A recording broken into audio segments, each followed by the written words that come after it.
I love making snowmen during Christmas time. What an appropriate time to read about the most famous snowman of all, Frosty. Adapted from the song of the same name, retold by Annie North Bedford, pictures by Corinne Malvern from 1950. It's Frosty the Snowman. Frosty the Snowman came to town one bright, cold winter's day. The real snow of the winter had fallen the night before.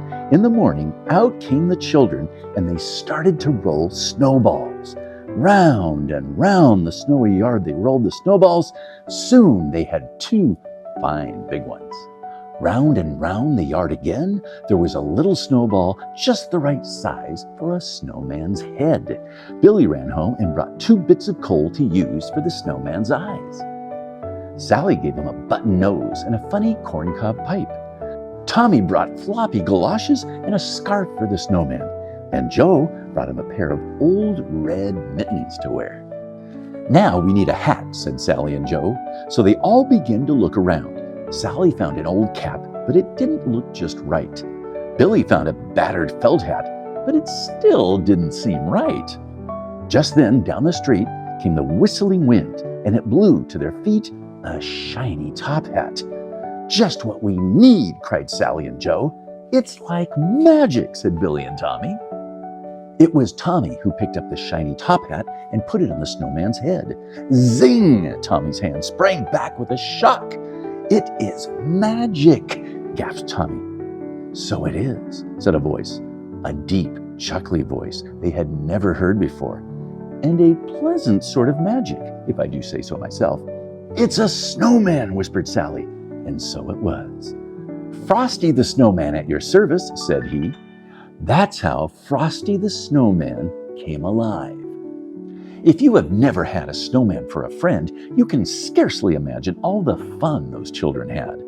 For Frosty took them coasting, and never had their sleds slid so swiftly and so far. Frosty helped them build a snow house, and never had blocks packed so firmly and well. They all went ice skating, and the magical part was that while they were with Frosty, the children could stay out and play in the snow and never get shivery cold. Was it Frosty's warm heart or his magical smile?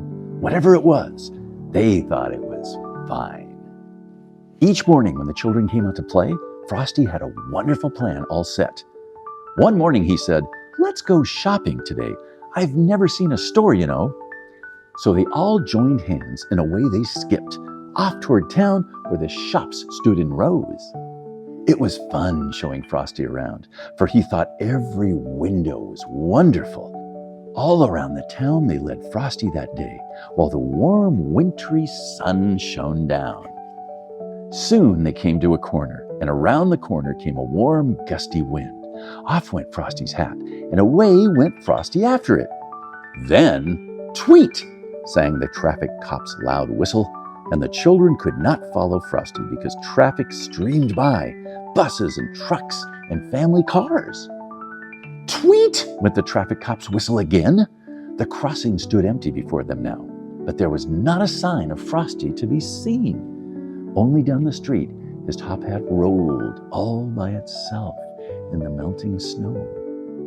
"Mr. Policeman," the children cried, "where has Frosty the Snowman gone?" "Oh," said the policeman, "Frosty the Snowman has gone away, where all snowmen go on a sunny day. But he'll be back at your bidding and call whenever great heaps of snowflakes fall." And he will.